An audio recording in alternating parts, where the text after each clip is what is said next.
Let's talk to this guy. Let's talk to the guy with the thing on his head. Hey, how's it going, guys? Good, how are you? Did I see you on a viral video the other day? Probably, yeah. And you were talking about you're a paramedic or something like this? Yeah. Oh man, we're on YouTube, so I don't know if I can even talk to you about it. Yeah. But essentially, let's try to do this cryptically. What's your name, sir? Thomas. Thomas. So there's been a video with Thomas in it. I'm pretty sure it's you, and you're essentially talking about being a paramedic and how we're going to talk cryptically. There's a pattern. There's a strong pattern with people going to emerge or having health issues, having to do with if they did or did not take a certain pharmaceutical product. Right. Is that essentially what the video was about? Yes. Yeah. So we're not going to go into the details because we want to keep YouTube. the YouTube channel. I hear you. But well, maybe we'll talk about something off the top. Like, have you ever had a viral video like that, or people coming up to me like, "Hey, I saw you on a video. How are you?" No, I'm a country boy. Like, I tried to make a YouTube video out of like hunting and fishing and stuff like that. Nice. That's really all I've ever been on YouTube for. But I've spoken out before with like Laura Lynn Tyler Thompson and a few others, right? Love her. Yeah. So I've been on her show when I started seeing these trends, and felt obligated to say something or do something other than write them in my reports, right? So that's what I did. And then last night it was accidental, right? Other than my resigning was due to this city raiding The Coventry thing? Yes. And I woke up the next morning, I felt pressure to do something, and I just, with everything, the duress of the mandates and everything else surrounding it, I felt that I had to quit after they did what they did. And then last night, I don't even, which one went viral? I don't know. I've been so busy, I haven't stopped. Was it the one where I was in a room and just talking to a bunch of people? I think so. You're standing up. And That was last night. Yeah. So that was accidental. I walked in, they introduced me to these people that I didn't really know who they were. Yeah. And they said, "Oh, are you local?" I said, "Yeah, I'm from Ottawa here." I said, "I was a paramedic up until a few days ago when I resigned." Wow. And they went, whoa, start over. And so that's what I did. Started over and said my story again. And well, 24 hours later, here we are, and you tell me I'm viral, and I don't even know about it. It was on the Telegram channels that I follow. Oh, really? Okay. People who are like all over the stuff. Yeah. But I want to go back to something you said that I think is really important. Okay. You woke up the one day after this raid, and is that raid really connected to you being a paramedic, or it's something you heard about and you're like, I just can't do this anymore? Well, it's the same city, right? They're ordering, right. Okay. and like paramedics and police officers and firefighters, we all refer to each other as like our colleagues, right? Like, Like you work closely. Yeah. Like a lot of the calls, especially police, we would do a lot of calls together. Like most of these Ottawa police officers know who I am. I've done calls with them, right? Gotcha. Same with quite a few of the firefighters too, right? Like some of the more like in-depth calls that we do, all three services are there, right? So, yeah. And what I wanted to kind of touch on is it's almost like, because of the feeling you had in your heart when you woke up the next day, it's almost like you didn't have a choice. No. In terms of how you felt. I'm a Christian man, and so I felt God was saying to me, you need to do this, so that's what I did. Yeah. Because a lot of people are saying, oh, like, it's just a needle, just get it, whatever, and it's like, it's not really a choice for me. Like, I work in sales and marketing, and it's like, I really don't buy this. I'm not buying it. Yeah. It's not even, I didn't really make a choice. It's like a feeling in my heart. Like, that's just who I am. Yeah. You know what I mean? Yeah. But of course, that's not a popular, obviously it is a popular perspective with all these people here. But obviously it's about freedom, what's it called? Bodily autonomy. Yep. Well, our forefathers fought for that freedom. Yeah. And I'm not going to let fought and died. Yes. Right. And that's what I was going to say is I'm not going to let all those deaths from the First and Second World War go to waste. If all I have to do is sacrifice my job, well, I'm okay with that. Absolutely. So that's kind of where I'm at. Absolutely. I'd rather sacrifice that than my life.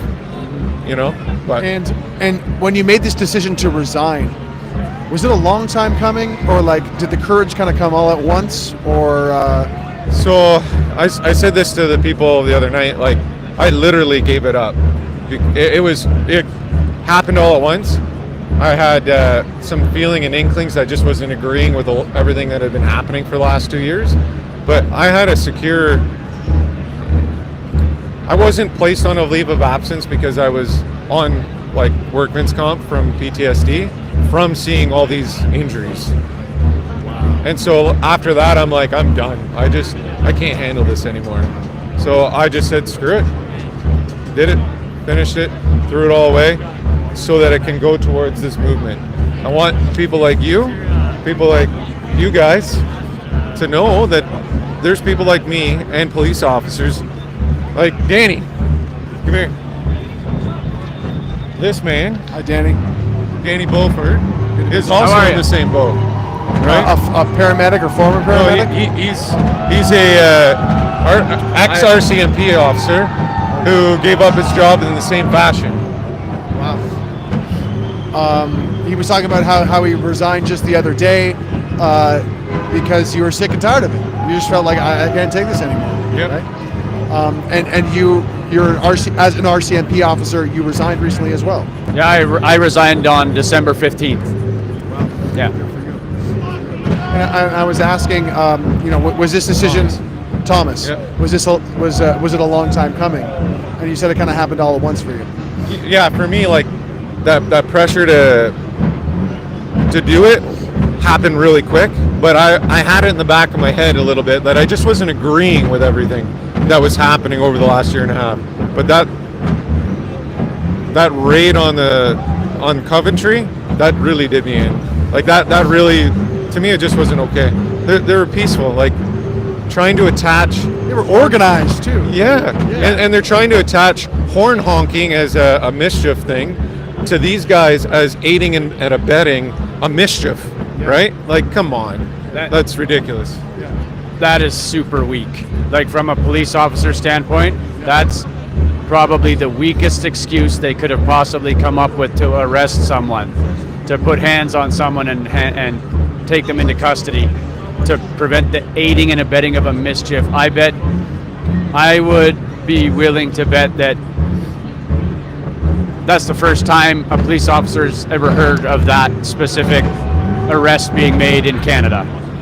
I've arrested lots of people for mischief, but never for aiding and abetting a mischief by carrying fuel cans. It's ridiculous. Yeah. And he's sorry. No, go ahead. You said the 15th is when you resigned, January 15th? December 15th. yeah. And what was kind of like the tipping point for you? Did the courage come all at once? Was it a long time coming? Well, it had, like the first half of 2021 was when I was really trying to educate myself on things, because I hadn't really been paying that much attention in 2020 because my life had kind of just carried on as normal. Sure. Like very minimal impact. Yep. Still working. Rarely wore a mask, only to go into like certain businesses because I just didn't go many places other than work and home. And then it was kind of my wife who got me. It was my wife who got me thinking about things early 2021. And then it was actually, he had made a video September with September. Laura Lynn. Okay. And I seen it, and I was already part of like a first responder group.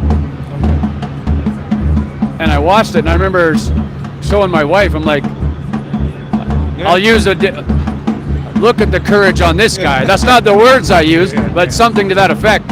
You could say balls. It's okay. Yeah, okay. I was like, look at the stones on this guy. And I was already, they had already been talking about the federal mandates. So we knew that was coming down the pipe, and I was really holding out hope that Trudeau government wouldn't get in again. But then they did. And that was just deflating, right? Yeah. But so I just got to a point like doing my own, I guess I've called it like an open source investigation. I tried to give a fair shake to look at both sides. But then I was comfortable with my decision not to take the shot. But then when I was learning about like how doctors were being intimidated and disciplined for treating people and how that had been completely suppressed, that was when I really started to have that internal conflict about like, that's not right? Like that, to me, that's at least criminal negligence, right? Like we're deliberately withholding treatment that could save people, like treatments that doctors all over the world are like, this works, we're saving people, it works. Yep. And before I left the team, I remember saying to some guys, like, there's crimes against humanity being committed in Canada, and the National Police Force, us, are doing nothing about it. And I know, like, I think there was only a small percentage that were in agreement with me, but so when the Mounties for Freedom decided we needed someone to speak out, I was like, I'm the guy.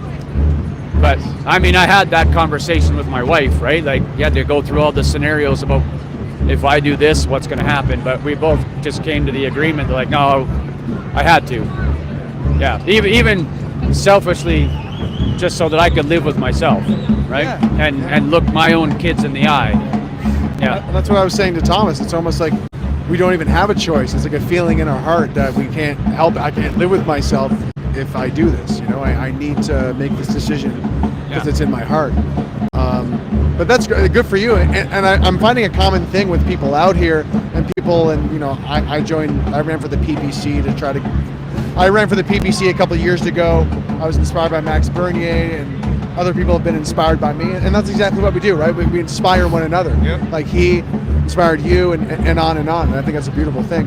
But I wanted to ask you about, because I've been interviewing lots of people because the media doesn't do its job. Yeah. And I actually helped a Romanian trucker go viral just by like asking him this question. He was like, I'm either gonna go home glorious like Caesar or go home in a body bag. And my clip went like viral, and he got picked up by Fox News and all this stuff. So that's why I'm still out here. But I wanted to ask you, like, because I've been talking to people and they're saying like they're feeling this Canadian pride that they haven't felt in a long time. Yeah. How can you guys relate? Do you guys relate to that? Or? Absolutely. Like the happiness and the joy and the pride to be Canadian doing this, it's super elevated. Like we've been running like a bit of a center trying to help keep this convoy going. Nice. And one of the things that we're so buried in all the issues, it gets kind of stressful at times, and we come out here and all of a sudden it's just like, it's like rejuvenating. It really is. It's all worth it. Yeah. Well, there is a lot of volunteering and helping out and hard work That's happening. what we're working with, right? Yeah. For me, I think I can best explain it as at my lowest low, I was thinking I should have got my family out of Canada. Wow. Before the travel restrictions came in. A lot of people left. After the last election, a lot of people left. Yeah. I should have got my family to Florida or Texas or Montana, right? A stronghold state. Yeah. Like, who cares? Pick up, sell the house, go. Start over. And that says a lot when it comes to Canadian pride, That's right? where I was feeling. Yeah. Especially, like, living here, you're just nonstop confronted with the government, media, right? In Ottawa, you mean? Yes, that's what I mean. And then when this convoy rolled up and you were seeing the momentum of it build, I was like, this is it. And then when you seen them roll into town and I came out here for the first time to actually meet some of these guys and talk to them, it was overwhelming. Like, they really gave me hope that we could do it. And now we got no choice. Yeah. We're in it, man. Like, there's no going back now. and these truckers like came out of nowhere too, right? Yeah. It was instant. Yeah. But this is a hill that we all need to stand on. This is the line. We're not moving, right? Yeah, absolutely. Yeah, like I've said that exact same thing in some of my other interviews. Like the line in the sand, right? We cannot go back anymore. We got to push ahead and get our charter rights and freedoms back. Yeah. Right. Because that's what we're doing. We're just standing up for the fundamental rights we should have. That we're supposed to have. We do have if we just stand up to it, right? Like say no, and the cops say no. Yeah. You don't have to enforce unjust laws. In fact, you're obligated not to, right? You're sworn to uphold the Constitution and to defend the Canadian public. Right. I I want to touch on that in a second, but first, I was kind of hanging out in the one Convoy area. I talked all day with Eric, the one trucker, to kind of get a vibe of what it's like to be in the Convoy for a day. And I got to see one of what I call like the diesel ferries, where they show up with the diesel in the wagon. I'm like, there she is, and she's like, yeah, I'm I believe a firefighter, and she's allowed, like, there's like a loophole or something that she's allowed to deliver the fuel. Do you know how this works? I don't know, but if it works, go for it. I don't. Yeah, I don't know the specifics with that when it comes to that. Like, I'm sure it has something to do with their like ability to have hazardous materials or whatever, right? But I don't really know specifics. Maybe they're just turning a blind eye to it, right? I don't know. I have no idea. Which is interesting because, you know, it's such, from what I could tell, it's a great relationship between the truckers and the police. Truckers take responsibility. They're very organized. Obviously, the police are very respectable and organized. But I mean, I say this without really knowing. You, especially you, might know, like, what's happening behind closed doors. Like, what are the conversations that you think might be happening with the police? And I guess you kind of said yourself, you don't have to uphold laws that are unconstitutional. But I don't know where I was going with that. But actually, let's relate that to Ontario. Doug Ford announcing a state of emergency today. What are your thoughts on that? It feels like an intimidation tactic to encourage people not to come out, right? I believe every time they pump out this rhetoric and the fear, the method of like emergency, it's intended to get everybody elevated, and it's to reinstill the fear that we're all not living with anymore, right? And it does elevate your anxiety a bit, right? You can't, because you're just waiting, like, is this the time? Are they coming? And then the social media starts to spin, and everyone just starts like circulating every rumor, right? Even if it's has no verifiable source of information. And it is very effective.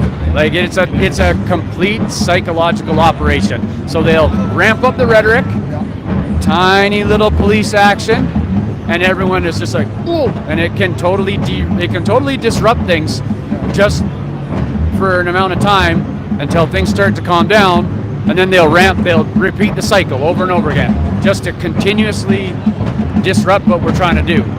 So, sorry, go ahead. No, I didn't mean to interrupt there, but it's also to do with like finances too, right? Like, the city is spending a lot of money, money they don't have.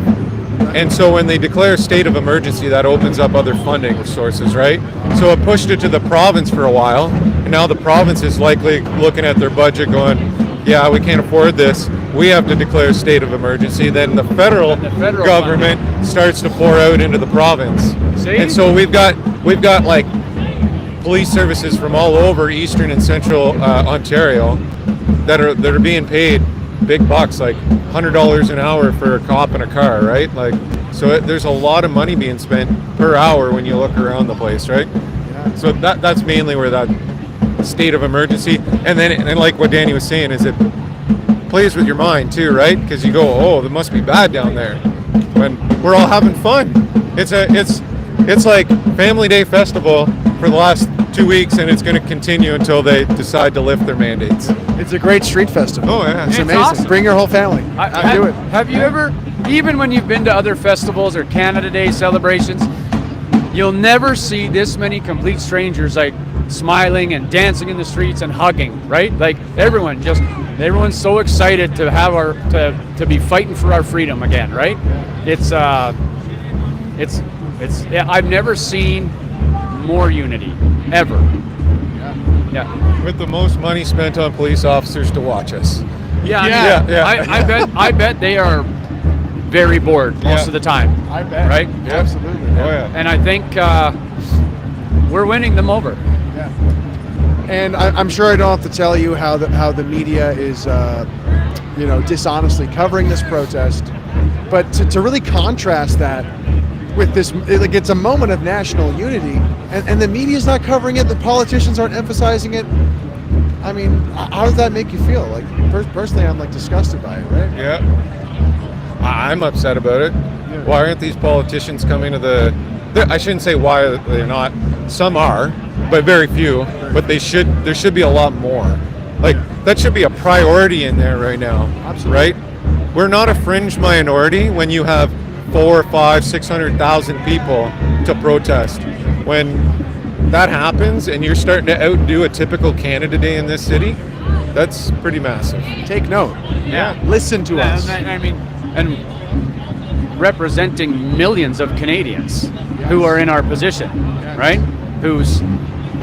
We're treated like it's a segregated society.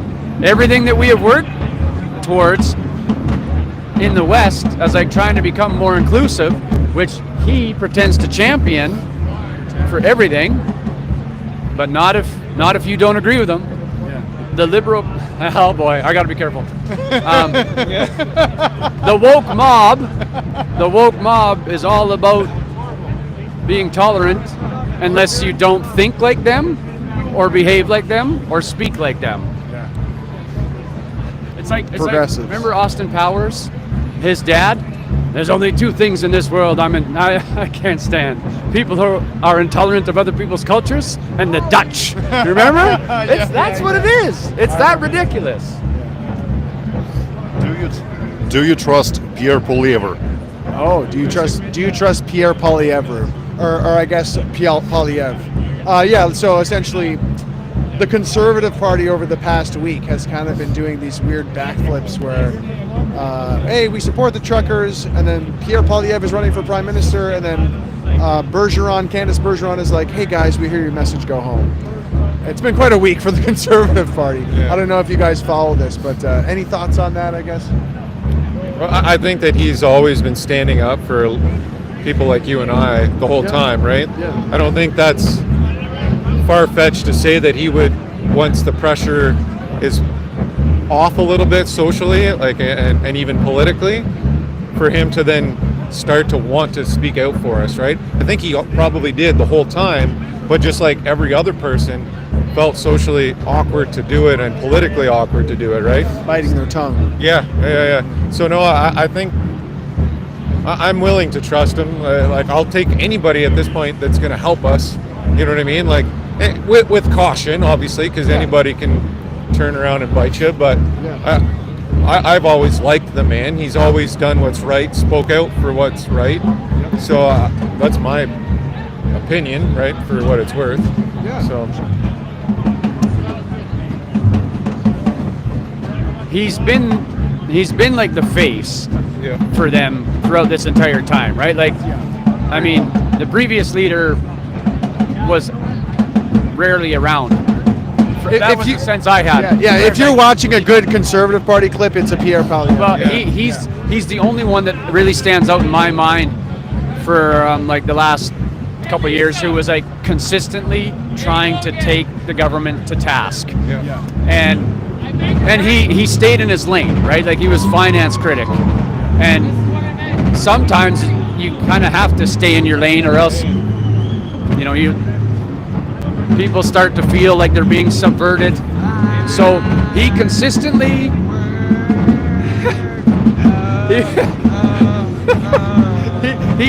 he was staying in his lane, but at least he was trying to take them to task. But, like Thomas said, better late than never, right? And like, That's true. any MP that speaks out on behalf of people's charter rights and freedoms right now, I'll put my support behind. Like, because we can deal with the elections, we can worry about that when it's time. Yeah. But right now, the problem right in front of our face is this right here, getting our freedom back. Yeah. And the fact that anyone in that building is talking about it, and it's like, thank God someone's talking about it. Yeah. Because it's so infuriating to watch on the TV how provincial health ministers are talking about maybe ending mandates and bringing things back. By the way, this trucker protest is happening, and they're not like connecting those two dots. It's It's crazy. Someone was joking about that the other day. like hashtag nothing to do with truckers, even though it's like attached to everything that they're talking about reducing restrictions.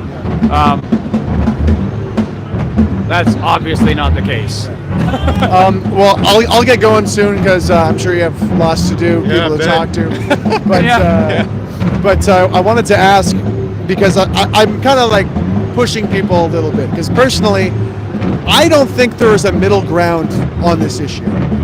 I think you either support mandates, you support Trudeau and Ford and everything that's happened over the past 2 years, and I mean everything. Like, you can't just pick and choose some things you agree with and some things you don't. You agree with everything that's happened, or you stand with the truckers, you stand with this movement, you stand with the freedom, bodily autonomy, and all that. I don't think there's any middle ground on this issue. What do you guys think? I think that freedom is really what we're asking for, and it's, yes, I stand with the truckers obviously, but at the same time the other side is literally telling me that I should not be able to do anything unless I have that particular substance in me, which Conditional freedom. That's right, it is, it's conditional, and everybody likes to compare it to, like, oh, if you don't have a shirt or shoes, you're not allowed into A seatbelt, Yeah, a driver's whatever. license. Yeah. It's not the same. Not even a bit. Not even a bit. It's not the same. And so to me, it's like, stop comparing it to that. This is still being researched. It's still experimental. There's a lot of risk with it, clearly, and it's dividing our country in half.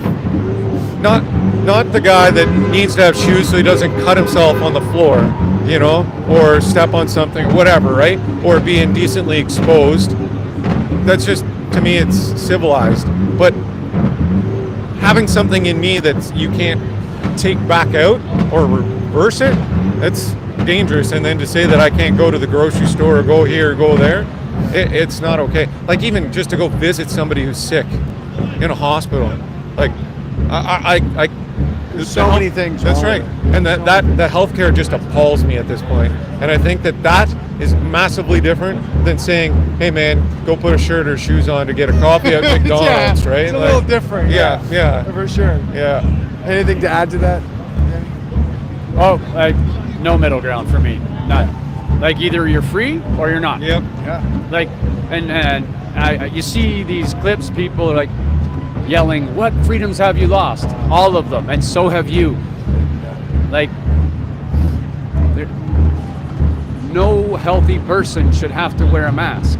Yeah. No healthy person should have to worry about having open, easy access to businesses and public spaces. Right? Like, when Shouldn't have to show a pass too. You know what I mean? Like, what, I don't want a QR code society. I don't want that. like, No, thank you. no, it's there's no middle ground for me. Either it's freedom or it's not. yep. So get on the freedom train. You can't ever go wrong with fighting for freedom, right? I mean, that's what we celebrate every year, right? Yeah. Well, man, I gotta say, I would love to live stream on Rumble so Yeah. we could actually talk about like more in-depth stuff. But I'm on the YouTube, so we can only go so deep, right? Can you have a live stream on that? I haven't yet. No, Oh, okay. on Rumble. I don't live stream very often, actually. I've been Oh, doing a okay. lot of interviews and editing them and posting them. And this is the second night where I've been doing like the live interviews Yeah. with the little mic that could. But Come find us on Rumble. We'll say more. Yeah. do you want to plug anything, any channels or any social medias? I really don't have any other than, like I mentioned, my hunting and fishing, like talk hunting and fishing. But You can plug that if you want. No. It's not a big deal at this point for me. I just want, this is my focus, not my pastime, you know. But no, I appreciate it. Yeah. And last one before you go, how do you see this? Are we going to get the W this week? Are we going to get the win? Are we going to get them to say, okay? And I imagine it might be like this. It might be Trudeau saying, well, we talked to the experts in the science, like we always do. And yeah, we are going to end the mandates. It has nothing to do with the truckers, by the way. Like, that might be a realistic thing that might happen. Maybe? What do you think? How could you see this issue getting resolved and us getting what we want? Well, there's fractures inside the Liberal Party at this point, right? Right. And if you're seeing individuals come out and start shaming him publicly, MPs, right? yeah, that means inside, behind closed doors, that's a massive problem. Right. So I think it's only a matter of time. Like, he just needs to just stop being a little boy and hide. Like, stop hiding. Come out and face us like a man and have a conversation with the experts that are going to be up on stage tomorrow. Like, there's going to be, what, half a dozen of them? Some of the brightest minds in Canada. What names? Name drop some. I don't. Philip? Is Philip's going to be I there? do know some of the names, but I don't want to ruin the surprise for people who are coming. Yeah. Oh, well, we want to get people hyped to come here and get here. Sell it. Well, I'll say this: all the big names from the Canadian counter narrative, Okay. plus some others. Nice. And what time is it at? It's starting tomorrow at 10 and running right through till like 4 o'clock. Nice. And they're right on that stage over there. Yeah, right here. Yeah. Beautiful. So tell them, Justin Trudeau, come out here and listen to the truth and some of the experts so that I can go back to work. It'll be done. We'll leave. Well, they'll leave. I'll leave too. I want to go home. And I know they want to go home. Yeah. But at the same time, they're not leaving until you deal with your matters. Absolutely. Wait, what was that word? Listen? I don't know if Trudeau knows that. No, probably not. Yeah. Right on. All right, bring it in, guys. Yeah. Thank you. Appreciate it. Yeah, you bet. Take care. Pleasure. Good to meet you. One more question. One Yeah. Question. The chat is asking, do you think something is going to happen tonight with the raid? Oh, so Raid? right No. about the police raiding. No, I don't think so. No, that's There's rumors about that every 5 minutes. well, yeah. and I mean, it would be so It's bad. challenging to try and do that in this environment, especially now with the weekend crowd. Yeah. I think we're good. Yeah, and It's all peaceful. I Raid believe what? I believe that if they're given an order to do that, there's enough of them that will say, "No, that's too far. I'm out. Yeah, I'm out. I'm not doing this." I hope you're Yeah, right. that's not going to be my legacy, right? I hope you're right. Actually, and What about Windsor? well, what about Windsor? Before we get to that, you're a paramedic in Ottawa. Well, I was. You were, Yeah. sorry. And do you know if there's been like an increase of calls since the protesters have been here, or? I wouldn't say, like, I don't obviously have that information to Yeah, say no. accurately, but Yeah. this downtown core of the city is always busy, and I don't think so. I really don't. I've seen my former colleagues staged in the area, spoke to them, they said nothing's really changed, so I don't think so. I don't believe the crowds have stressed the city any more than it already is, right? Okay, and I think the question might be for you, Danny, because they're blocking the bridge at Windsor. Yeah. What about the likelihood of a police crackdown at the Windsor border? Oh man, you know what? I've never dealt with anything like that, especially on that scale. In the middle of a bridge, like that's Yeah, I think the political pressure will be stronger there because of the impact on dollars, bottleneck. right?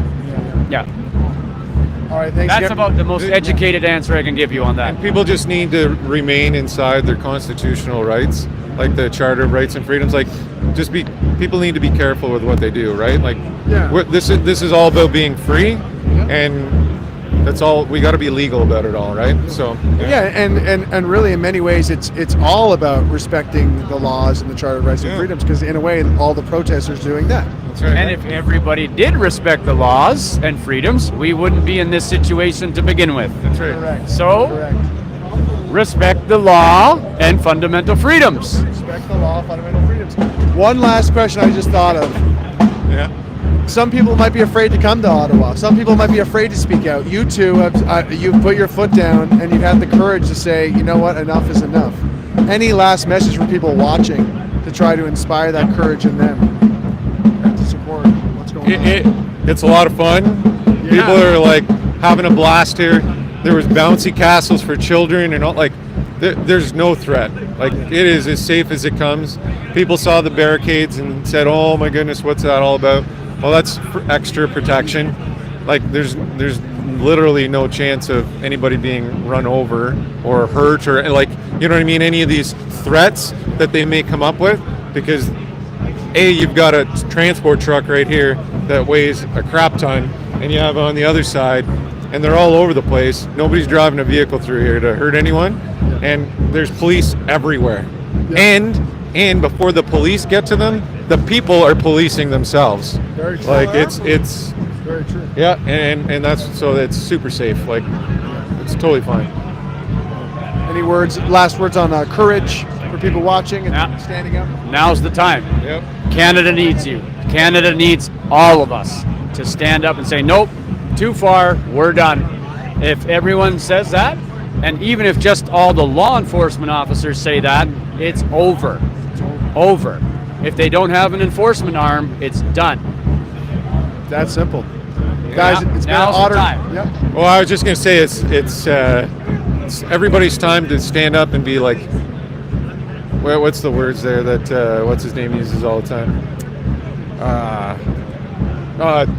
It's late. My brain's going on me. It's But all good, it's all you good. just need to be peacefully disobedient.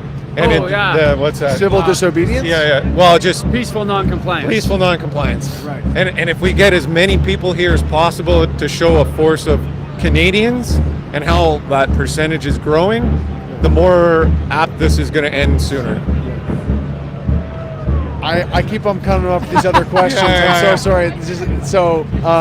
Last one, because I really need to yeah, get some sleep. Yeah. Sorry. running I got an Zero early morning sleep. again, and it's going to be a long day. Do you feel like, because we're a young country compared to the States. Yeah. Do you feel like this trucker convoy has been like a formative moment for like the Canadian identity? And how do you think like the nice Canadian stereotype or identity has kind of like matured over the past few weeks? Well, I think I was holding out hope for the Americans to take the freedom back, right? Like on a national scale, because you had those stronghold states already, right? And I was thinking, okay, if America wins it back, the rest of the West will follow. So it's pretty awesome that this Canadian convoy got the ball rolling, and now it's global, right? So this convoy in Canada, all eyes are on us right now. And what is it, 30? Over 30 countries now have started their own convoys. So like this is history. So again, the time is now. Be part of history, right? Feels pretty good. Yeah. Any thoughts? What he said. Guys, it's been an honor. Thanks so much, Danny. Nice meeting you, man. Thomas. Yeah, nice to meet you, man. Pleasure. All right. Igor. We both ran for Yeah. PPC in Take care. 2019. But All right. Thanks, you guys. Later, man. Wow. What do you think? You think we should wrap it up, Igor? What do you think? Well, let's walk around some more. Okay. Say, try to back one last, but Try to what? try to score one more interview. maybe. Okay, cool. That was amazing. Two brave patriots. Former RCMP officer Danny